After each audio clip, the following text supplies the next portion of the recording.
Hello friends, कैसे हो आप सब।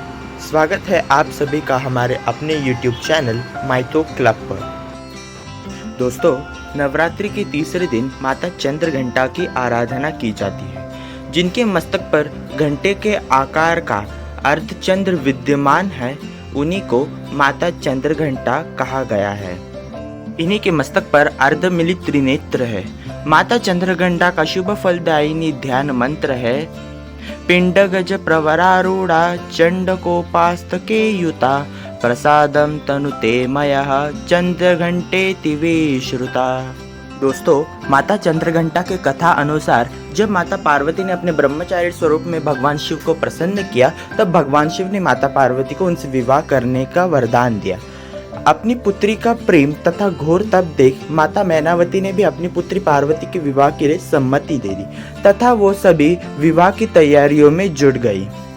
विवाह के दिन जब समस्त परिवारजन तथा महलवासियों की समवेत माता मैनावती जब वरयात्रा देखने गई, तब वे वरयात्रा को देखकर अत्यंत भयभीत हो गई तथा वो चौंक गई, क्योंकि उन्होंने पार्वती के वर को भूतों प्रेतों सहित अत्यंत विभत्स रूप में वर यात्रा में सम्मिलित होते देखा। महलवासियों समेत माता मैनावती अत्यंत चौंक गई थी, किंतु फिर भी माता मैनावती ने आरती का थाल लेते हुए वर की आरती उतारने के लिए चली गई। किंतु जब आरती के पश्चात माता मैनावती ने वर से अपनी प्रिय चीज शगुन में देने के लिए कहा, तब भगवान शिव ने अपना कंठ का सर्प उनके हाथ में थमा दिया।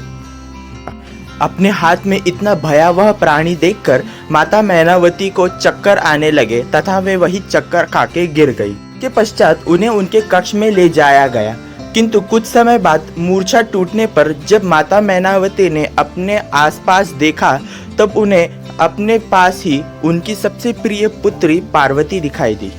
उनकी प्रिय पुत्री वही अपनी माता का हाथ अपने हाथ में पकड़े हुए वहां बैठी थी। तभी मैनावती ने पार्वती से कहा कि मैं तुम्हारा विवाह उस शिव से नहीं करवाऊंगी। अपनी पुत्री के अचरज में देवी पार्वती ने अपनी माता से इसका कारण पूछा। तब माता मैनावती ने कहा कि तुम पार्वती सबसे सुंदर हो।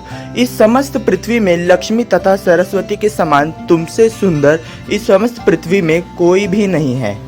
मैं किसी भी विभत्स प्राणी के हाथ में तुम्हारा हाथ नहीं दूंगी। किंतु फिर भी माता पार्वती ने मैनावती की सुंदरता का रहस्य बताया, किंतु ये कहने पर भी माता मैनावती नहीं मानी। सुनकर माता पार्वती ने अपने नेत्र शांत चित्त से बंद किए तथा उनके शरीर से प्रकाश निकला और माता पार्वती एक भयंकर विकराल देवी में परिवर्तित हो गई। जिनके गले में मुंडमाला थी, वो अत्यंत घोर तथा भयानक थी। महारानी मैनावती के अलावा किसी और को देवी पार्वती का भयानक कालिका रूप नहीं दिख रहा था।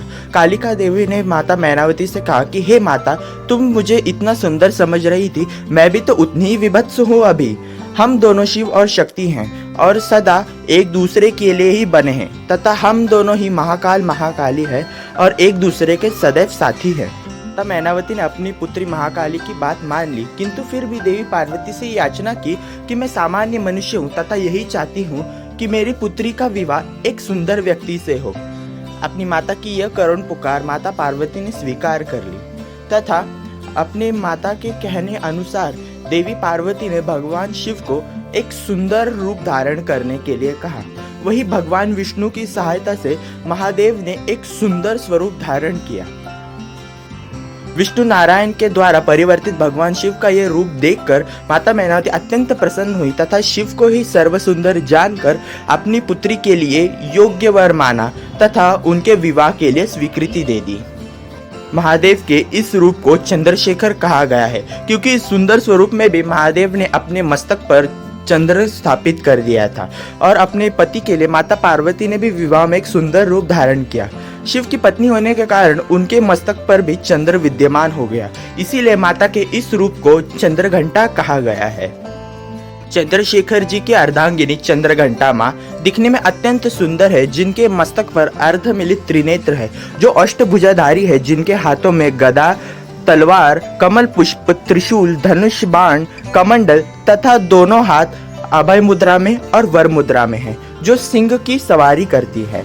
तो दोस्तों, आज का रंग है ग्रे। आशा करता हूँ आप सभी को हमारा ये वीडियो पसंद आए और माता चंद्रघंटा से कामना करता हूँ कि आप सब दर्शकों को सुख तथा शांति प्राप्त हो। वीडियो को लाइक जरूर कीजिएगा और चैनल को सब्सक्राइब कीजिए।